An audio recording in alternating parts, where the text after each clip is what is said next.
रोज का वचन। रोज के वचन में आपका स्वागत है। दिन 15। उत्पत्ति अध्याय 31। उत्पत्ति अध्याय 31। फिर लाबान के पुत्रों की ये बातें याकूब के सुनने में आई कि याकूब ने हमारे पिता का सब कुछ छीन लिया है और हमारे पिता के धन के कारण उसकी यह प्रतिष्ठा है। और याकूब ने लाबान के मुखड़े पर दृष्टि की और ताड़ लिया कि वह उसके प्रति पहले के समान नहीं है। तब यहोवा ने याकूब से कहा, अपने पितरों के देश और अपनी जन्मभूमि को लौट जा, और मैं तेरे संग रहूंगा। तब याकूब ने राहेल और लिया को मैदान में अपनी भेड़ बकरियों के पास बुलाकर कहा, तुम्हारे पिता के मुखड़े से मुझे समझ पड़ता है कि वह तो मुझे पहले की नाई अब नहीं देखता, पर मेरे पिता का परमेश्वर मेरे संग है। और तुम भी जानती हो कि मैंने तुम्हारे पिता की सेवा शक्ति भर की है, और तुम्हारे पिता ने मुझसे छल करके मेरी मजदूरी को 10 बार बदल दिया, परंतु परमेश्वर ने उसको मेरी हानि करने नहीं दिया। जब उसने कहा कि चित्ती वाले बच्चे तेरी मजदूरी ठहरेंगे, तब सब भेड़ बकरियां चित्ते वाले ही जनने लगी। और जब उसने कहा कि धारी वाले बच्चे तेरी मजदूरी ठहरेंगे, तब भेड़ बकरियां धारी वाले जनने लगी। इस रीति से परमेश्वर ने तुम्हारे पिता के पशु लेकर मुझको दे दिए। भेड़ बकरियों के गाभिन होने के समय मैंने स्वप्न में क्या देखा कि जो बकरे बकरियों पर चढ़ रहे हैं सो धारी वाले, चित्ते वाले और धब्बे वाले हैं। और परमेश्वर के दूत ने स्वप्न में मुझसे कहा, हे याकूब। मैंने कहा, क्या आज्ञा? उसने कहा, आंखें उठाकर उन सब बकरों को जो बकरियों पर चढ़ रहे हैं देख कि वे धारी वाले, चित्ती वाले और धब्बे वाले हैं, क्योंकि जो कुछ लाबान तुझसे करता है सो मैंने देखा है। मैं उस बेतेल का परमेश्वर हूं जहां तूने एक खंबे पर तेल डाल दिया और मेरी मन्नत मानी थी। अब चल, इस देश से निकलकर अपनी जन्मभूमि को लौट जा। तब राहेल और लिया ने उससे कहा, क्या हमारे पिता के घर में अब भी हमारा कुछ भाग व अंश बचा है?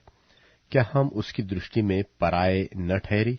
देख, उसने हमको तो बेच डाला और हमारे रूपे को खा बैठा है। सो परमेश्वर ने हमारे पिता का जितना धन ले लिया है सो हमारा और हमारे लड़के बालों का है। अब जो कुछ परमेश्वर ने तुझसे कहा है सो कर। तब याकूब ने अपने लड़के बालों और स्त्रियों को ऊंटों पर चढ़ाया, और जितने पशुओं को वह पद्दनराम से इकट्ठा करके धनाढ्य हो गया था, सबको कनान में अपने पिता इसहाक के पास ले जाने की मनसा से साथ ले गया। लाबान तो अपनी भेड़ों का ऊन कतरने के लिए चला गया था, और राहेल अपने पिता के गृह देवताओं को चुरा ले गई। सो याकूब लाबान अरामी के पास से चोरी से चला गया, उसको न बताया कि मैं भाग जाता हूं। वह अपना सब कुछ लेकर भागा और महानद के पार उतरकर अपना मुंह गिलाद के पहाड़ी देश की ओर किया। तीसरे दिन लाबान को समाचार मिला कि याकूब भाग गया है। सो उसने अपने भाइयों को साथ लेकर उसका 7 दिन तक पीछा किया और गिलाद के पहाड़ी देश में उसको जा पकड़ा। तब परमेश्वर ने रात के स्वप्न में अरामी लाबान के पास आकर कहा, सावधान, तू याकूब से न तो भला कहना और न बुरा। और लाबान याकूब के पास पहुंच गया। याकूब तो अपना तंबू गिलाद नाम पहाड़ी में खड़ा किया पड़ा था, और लाबान ने भी अपने भाइयों के साथ अपना तंबू उसी पहाड़ी देश में खड़ा किया। तब लाबान याकूब से कहने लगा, तूने यह क्या किया कि मेरे पास से चोरी से चला आया और मेरी बेटियों को ऐसा ले आया जैसा कोई तलवार के बल से बंदी बनाए गए? तू क्यों चुपके से भाग आया और मुझसे बिना कुछ कहे मेरे पास से चोरी से चला आया, नहीं तो मैं तुझे आनंद के साथ मृदंग और वीणा बजाते और गीत गवाते विदा करता। तूने तो मुझे अपने बेटे बेटियों को चूमने तक न दिया। तूने मूर्खता की है। तुम लोगों की हानि करने की शक्ति मेरे हाथ में तो है, पर तुम्हारे पिता के परमेश्वर ने मुझसे बीती हुई रात में कहा, सावधान रह। याकूब से न तो भला कहना और न बुरा।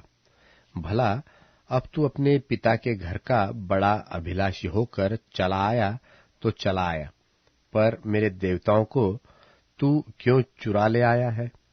याकूब ने लाबान को उत्तर दिया, मैं यह सोचकर डर गया था कि कहीं तू अपनी बेटियों को मुझसे छीन न ले। जिस किसी के पास तू अपने देवताओं को पाए सो जीता न बचेगा। मेरे पास तेरा जो कुछ निकले सो भाई बंधुओं के सामने पहचान कर ले ले, क्योंकि याकूब न जानता था कि राहेल गृह देवताओं को चुरा ले आई है। यह सुनकर लाबान याकूब और लिया और दोनों दासियों के तंबुओं में गया और कुछ न मिला। तब लिया के तंबू में से निकलकर राहेल के तंबू में गया। राहेल तो गृह देवताओं को ऊंट की काठी में रख के उन पर बैठी थी। सो लाबान ने उसके सारे तंबू में टटोलने पर भी उन्हें न पाया। राहेल ने अपने पिता से कहा, हे मेरे प्रभु, इससे अप्रसन्न न हो कि मैं तेरे सामने नहीं उठी, क्योंकि मैं स्त्री धर्म से हूं। सो उसने उसके ढूंढ करने पर भी गृह देवता उसको न मिले। तब याकूब क्रोधित होकर लाबान से झगड़ने लगा और कहा, मेरा क्या अपराध है, मेरा क्या पाप है कि तूने इतना क्रोधित होकर मेरा पीछा किया है? तूने जो मेरी सारी सामग्री को टटोल कर देखा, सो तुझको अपने घर की सारी सामग्री में से क्या मिला?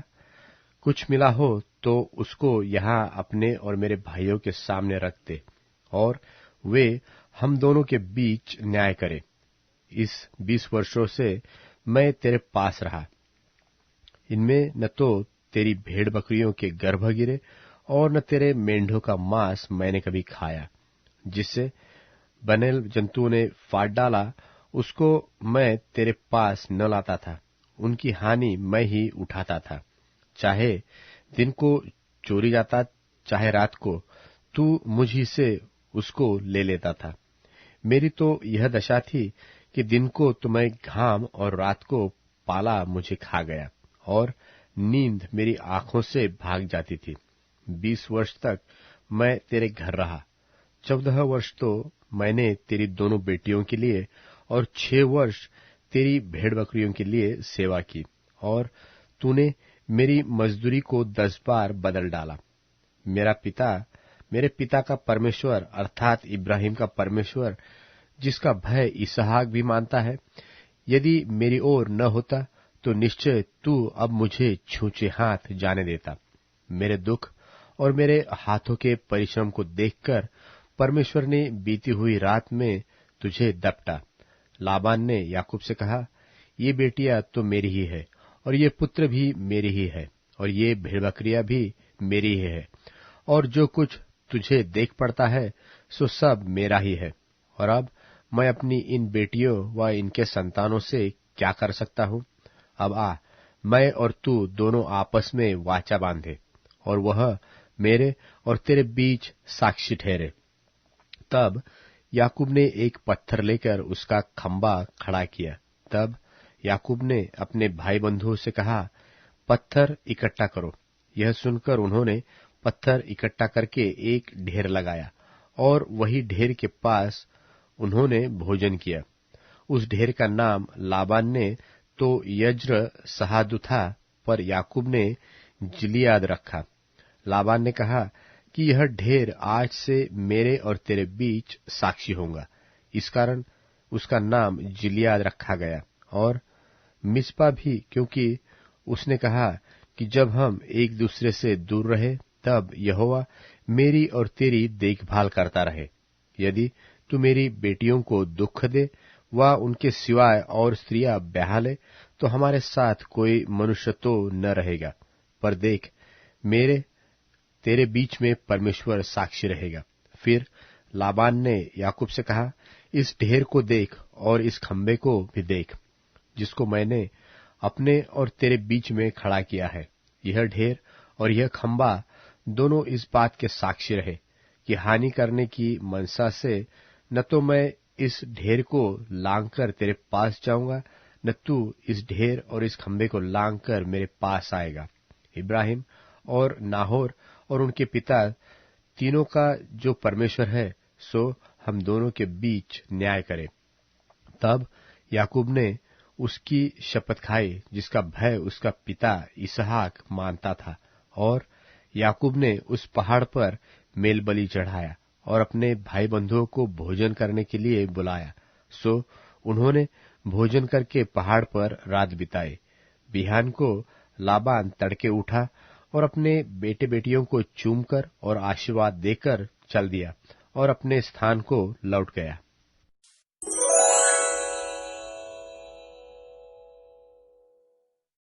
मत्ती अध्याय 12। एक दिन यीशु सबत के दिन अनाज के खेतों में से होकर जा रहे थे। भूख लगने की वजह से यीशु के शिष्य बालों को तोड़ तोड़ कर दानों को खाने लगे।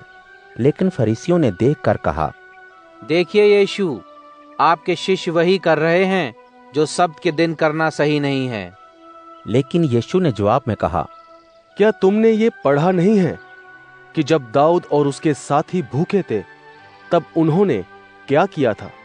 परमेश्वर के घर में जाकर उसने और उसके साथियों ने वो रोटी खाई जिसे सिर्फ याजक लोगों को खाने की आजादी थी।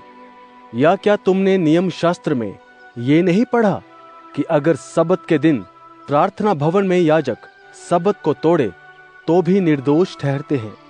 लेकिन मैं तुम्हें ये कहता हूं कि यहाँ जो तुम्हारे सामने खड़ा है वो प्रार्थना भवन से भी बड़ा है।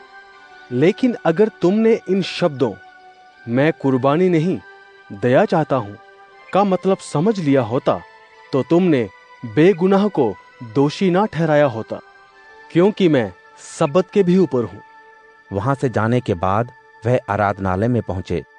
वहां पर एक आदमी था जिसका हाथ सूख चुका था। उन्होंने यीशु पर दोष लगाने के लिए पूछा, क्या सबत के दिन में किसी को स्वस्थ कर देना जायज है? यीशु ने उत्तर दिया, मान लो तुम में से किसी के पास एक भेड़ है और सबत के दिन किसी गड्ढे में गिर जाती है, क्या उसे तुम बाहर नहीं निकालोगे? मनुष्य की कीमत भेड़ से कितनी बढ़कर है। इसलिए ये जायज है कि सबत के दिन भलाई की जाए। तब यीशु ने उस व्यक्ति से कहा, अपने हाथ को आगे बढ़ाओ। उसने वैसा ही किया और उसका सूखा हाथ दूसरे हाथ की तरह अच्छा हो गया। इसके बाद ही फरीसियों ने बाहर जाकर यीशु के खिलाफ एक सभा बुलाई ताकि उन्हें बर्बाद करने की योजना बनाए। यह मालूम होते ही यीशु वहां से चले गए। एक बड़ी भीड़ भी उनके साथ हो ली और उन सभी को उन्होंने ठीक कर दिया।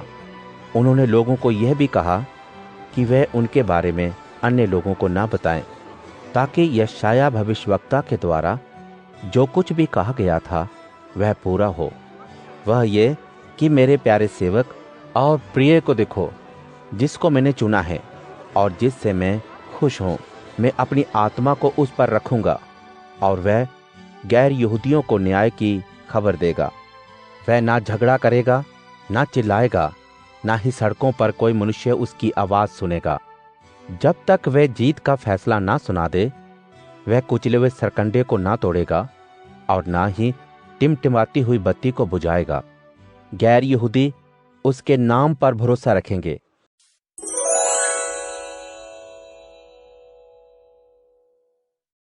प्रभु, मुझ पर अनुग्रह कर। तू जो मृत्यु द्वार से मुझे ऊपर उठाता है, देख मेरी पीड़ा को जो मेरे शत्रु मुझे दे रहे हैं। तब मैं तेरे समस्त गुणों का वर्णन करूंगा और सियोन के द्वारों पर तेरे उद्धार से आनंदित होऊंगा। राष्ट्र उस गड्ढे में गिर पड़े जो उन्होंने खोदा था। वे स्वयं उस जाल में फंस गए जो उन्होंने बिछाया था। प्रभु ने स्वयं को प्रकट किया, उसने न्याय किया। दुर्जन अपने ही कामों के जाल में फंस गए। दुर्जन मृतक लोक में जाएंगे और परमेश्वर को भूलने वाले राष्ट्र भी। दरिद्र सदा विस्मृत न रहेंगे और पीड़ित की आशा सदैव टूटती न रहेगी। प्रभु उठ, मनुष्य को प्रबल न होने दे, तेरे सन्मुख राष्ट्रों का न्याय किया जाए। प्रभु मुझे भयभीत कर, जिससे राष्ट्र जान लें कि वे केवल मनुष्य हैं।